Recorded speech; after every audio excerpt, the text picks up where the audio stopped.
India के अंदर detergent powder का बिजनेस 20,000 करोड़ की वैल्यूएशन रखता है। ये हर साल 6 से 7% की ग्रोथ रेट से बढ़ रहा है। दोस्तों, डिटर्जेंट पाउडर एक ऐसा प्रोडक्ट है जो हर घर में यूज़ होता है, प्लस क्लीनिंग पर्पस के लिए इसका यूज़ होता है।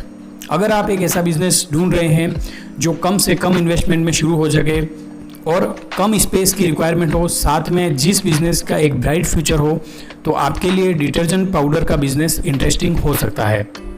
इस वीडियो में हम हर एक पॉइंट को समझेंगे कि कैसे इस बिज़नेस को स्टार्ट करना है, कितना इन्वेस्टमेंट अमाउंट लगेगा, कितना स्पेस और क्या क्या लाइसेंस की रिक्वायरमेंट रहेगी, और सबसे इम्पोर्टेंट आप मार्केटिंग कैसे करेंगे।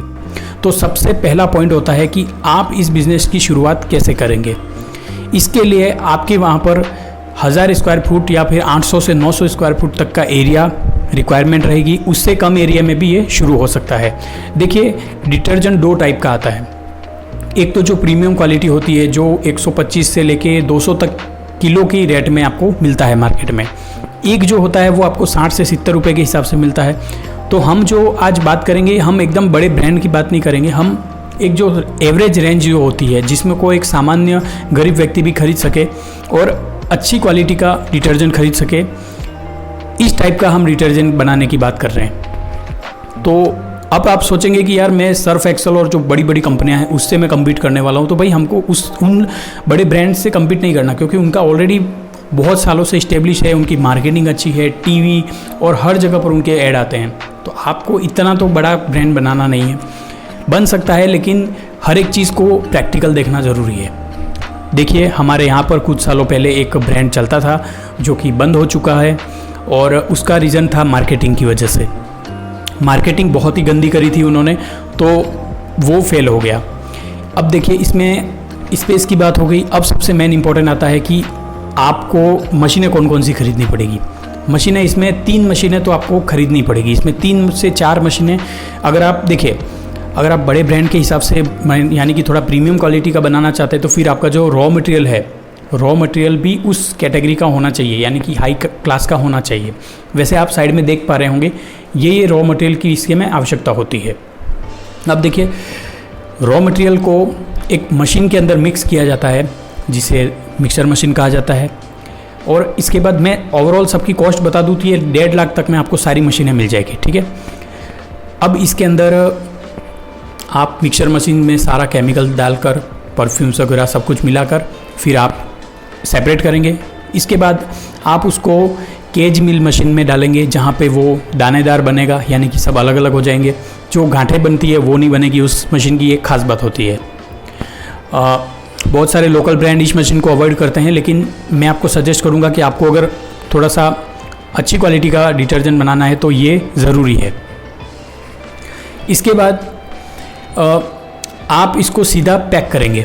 अब इसके लिए एक पैकिंग मशीन ज़रूरी है, जिसके लिए आप देखिए, पैकिंग मशीन बड़ी बड़ी भी आती है, एक बैंड सीलर वाली आती है, यानी कि आपने जो रेडियम वाली मशीन दुकानों पे देखी होगी, इस टाइप की मशीन आती है जिसमें पैकेट आपका रहेगा। अब रॉ मटेरियल, पैकिंग, ये ज़्यादातर चीज़ें जो मशीन प्रोवाइडर होते हैं वो आपको उपलब्ध करवा देते हैं।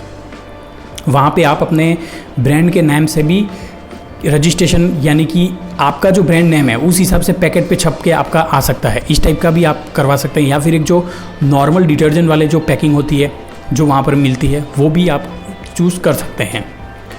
मार्केटिंग की मैं बात करूँ तो की जाती है कि इसमें लाइसेंस कौन सी ज़रूरत पड़ेगी। इसमें आपका, अगर आपको लोन वगैरह चाहिए बिज़नेस के लिए थोड़ा और आप हैवी अमाउंट लगाना चाहते हैं, तो MSME में आपको रजिस्ट्रेशन करवाना ज़रूरी होता है, उद्यम वगैरह। इसके अलावा आपको GST आपका रजिस्ट्रेशन होना ज़रूरी है। इसके अलावा आपका एक ट्रेडमार्क आप लगा सकते हैं, जिससे आपका एक पर्सनल ब्रांड नेम यानी कि लॉक हो जाएगा। इसके बाद एक NOC चाहिए होती है पॉल्यूशन डिपार्टमेंट से, आपके वहाँ लोकल अथॉरिटी से वो मिल सकता है।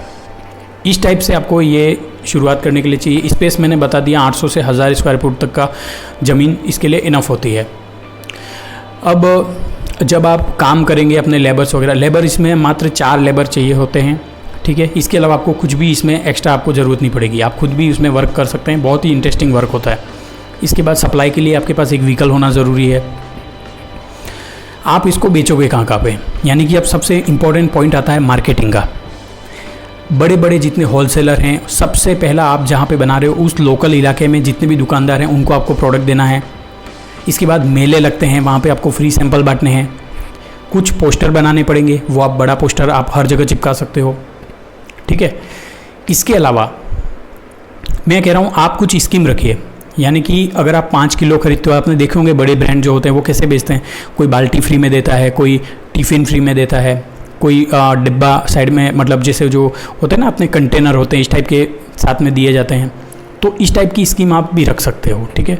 बहुत सारे स्टील के जो भी बर्तन वगैरह होते हैं वो भी साथ में देते हैं। तो जो भी आपका रेट पड़ रहा है वो भी हम अभी आगे बात करेंगे, कितना रेट में आपके ऊपर पड़ता है वो आप साथ में इसमें कर सकते हैं। यानी स्कीम आप रखेंगे तो एक कस्टमर अट्रैक्शन भी बढ़ेगा और आपकी ज़्यादा क्वांटिटी सेल होगी। अब देखिए क्वांटिटी आप 5 किलो का रखेंगे, 1 किलो का रखेंगे, इसके बाद आधा किलो, इसके बाद इससे भी कम जो छोटे पैकेट देखे होंगे आपने 10 रुपये वाले, वो उतनी पैकिंग आपको तैयार करनी पड़ेगी। और सिंपल सी चीज़ है, इसमें कुछ भी नहीं होता। आपको अगर आप सारी चीज़ें ऑटोमेटिक या सेमी ऑटोमेटिक मशीनें खरीदने की, तो ये जो मशीनों की कॉस्ट है वो 3 लाख तक भी जा सकती है, 4 लाख तक भी जा सकती है। और ज़्यादा खरीदे तो 15 से 20 लाख तक की भी मशीनें आप लगा सकते हैं। लेकिन मैं बात कर रहा हूँ शुरुआती इन्वेस्टमेंट की। एक नॉर्मल गाँव का पर्सन 1.5-2 लाख रुपये लगाकर इस काम को शुरू कर सके, तो उसके लिए ये वीडियो मैंने बनाया है। हमारे गांव के अंदर मैंने पिछला वीडियो बनाया था जिसके अंदर मैंने बताया था कि हमारे गांव के अंदर एक पर्सन आता है जो दालें सेल करता है, साथ में मतलब जो गृह उद्योग की चीज़ें हैं, यही डिटर्जेंट वगैरह, अगरबत्तियाँ, वो सब सेल करता है। वो 100 रुपये में आपको 2.5 किलो आपको ये डिटर्जेंट प्रोवाइड करवाता है। अब देखिए उसको कितने में पड़ रहा है और क्या कर रहा है, इस झंझट में हम नहीं फंसेंगे। लेकिन इतना सस्ता अगर मिल रहा है तो डेफिनेटली लोग खरीदेंगे। तो आप ऐसे जो फेरी वाले होते हैं इनको भी आप दे सकते हो, जो ऐसे टेम्पो वाले होते हैं जो सप्लाई करते हैं, गृह उद्योग वाले जो मार्केटिंग करते हैं उनको आप दे सकते हो।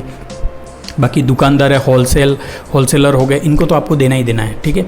मार्केटिंग आप जितनी ज़्यादा करोगे उतना ज़्यादा अच्छा रहेगा। सोशल मीडिया पे आप कर सकते हो, लेकिन सोशल मीडिया हम बात कर रहे हैं एक लोकल ब्रांड की, तो सोशल मीडिया का इतना रोल नहीं रहेगा। यहाँ पर आपको पोस्टर वगैरह और जितने लोगों को आप पहुँचा सको, मैं तो आपको कहूँ 100 किलोमीटर तक के जो एरिया है वहाँ तक आपको कवर करना ही चाहिए।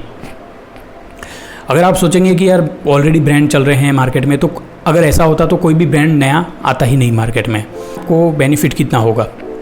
अब ये जो मैंने प्रोसेस बताई, जितने भी केमिकल्स की लिस्ट हमने देखी थी, उसको आप मिक्सचर मशीन में डालते हो, फिर आप उसको छानते हो, यानी कि जो केज मिल मशीन होती है उससे, और फिर पैक करके उसको सेल करते हो। तो पैकिंग तक की कॉस्ट आपकी 25 से 30 रुपया पड़ती है, ठीक है, इस टाइप का प्रोडक्ट तैयार करने में।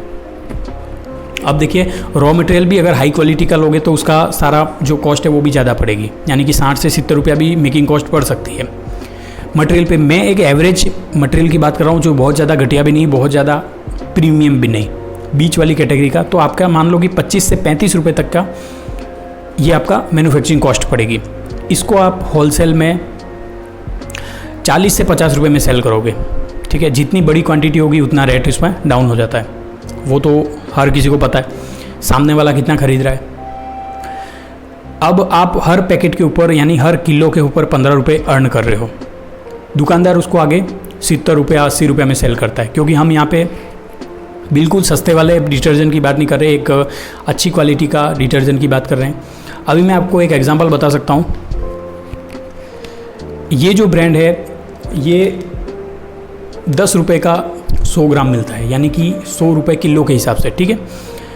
पर फिर भी ये हमारे यहाँ का लोकल ब्रांड है और इंडस्ट्रियल एरिया में बनता है। एक ब्लॉक है, वहाँ पर एक बिल्डिंग है, वहाँ पर ये तैयार होता है और बहुत ज़्यादा सेल होता है। जबकि हमारे यहाँ पर आपने देखे होंगे कि हर जगह पे बड़ी बड़ी कंपनियों के ब्रांड मिलते हैं, लेकिन सबसे ज़्यादा फेमस है ये यहाँ पर।